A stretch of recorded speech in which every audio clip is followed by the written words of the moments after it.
ఒక విషయం గురించి అయితే మాట్లాడదాం అనుకుంటున్నా. ఏంటంటే చాలా రోజులు అవుతుంది ఇలా కెమెరా ముందు మాట్లాడక. ఏదైనా ఆడపిల్లకి కష్టం వచ్చినప్పుడు ఆడపిల్లకి ఎక్కడి నుంచి కష్టం మొదలవుతుంది?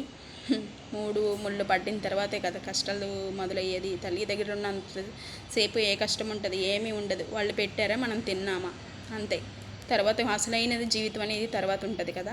కొన్ని జీవితాలు ఎలా ఉంటాయంటే నువ్వు తిన్నావా ఉన్నావా అన్నట్టే ఉండాలి. నీకు ఏ సంబంధమో లేదు, నీకు ఏ బాధ్యతలు లేవు, నువ్వు దేన్ని కూడా అనుభవించే అర్హత నీకు లేదు అన్నట్టు బిహేవ్ చేస్తారు.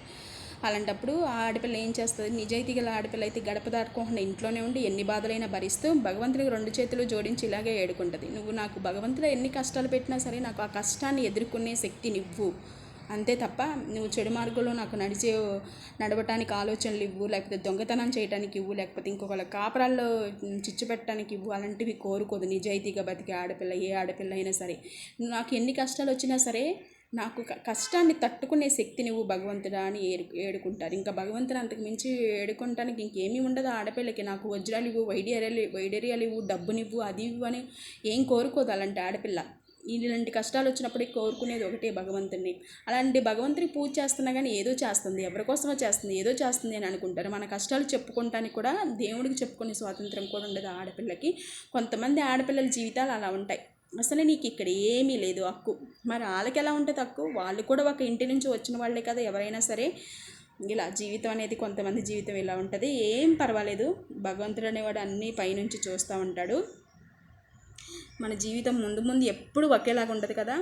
ఎప్పుడు కష్టాలు కొరువు మీద పెడితే కాటికి వెళ్ళేదాకా ఉంటే భరించాలి, తప్పదు. ఇంకా ఏదైనా మనకి ధైర్యం కానీ, సంతోషం కానీ, బాధ కానీ ఏదైనా మనం కడుపును చీల్చుకొని పిల్లలు పుడతారు కదా, వాళ్ళ కోసమే భరించేది. మిగతా వాళ్ళు ఎవ్వరి కోసం కాదు, పుట్టింట గౌరవం నిలబెట్టడం కోసం.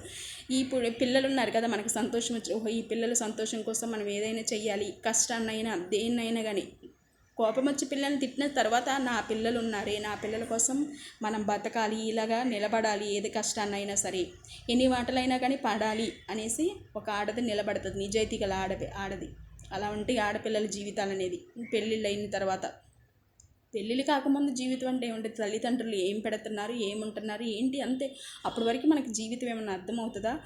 ఏ వస్తువైనా మన ఇంటికి తెచ్చుకున్న తర్వాతే కదా మనకు అర్థమయ్యేది. ఎవరి మనుషుల గురించి కానీ, వస్తువుల గురించి కానీ, అవి ఎలా పనిచేస్తాను అనేవి. అలాగే ఆడపిల్ల జీవితం కూడా అంతే. వేరే ఒకళ్ళ చేతిలో పెట్టిన తర్వాత, ఒకళ్ళ చేతిలోకి మన జీవితం వెళ్ళిపోయిన తర్వాత మన జీవితం ఎలా ఉంది అనేది అర్థమవుతుంది. ఇందులో ఎన్నో చీడపురుగులు వస్తూ ఉంటాయి, మనని తినాలి అని చూస్తాయి. చీడపురుగులు ఏం చేస్తాయి? చెదల పురుగులు కానీ ఇవన్నీ తినేయాలని చూస్తాయి. మనని అంతే, మన ఏదో తినాలని చూస్తాయి. మనకి ఉండాల్సిన చోట మనకు హక్కు ఉంటుంది, మనం తినాల్సిన చోట హక్కు ఉంటుంది. మన ఎక్కడ తిననిస్తారు, మన ఎక్కడ ప్రశాంతంగా ఉన్నిస్తారు? ఉన్నెవరు కదా.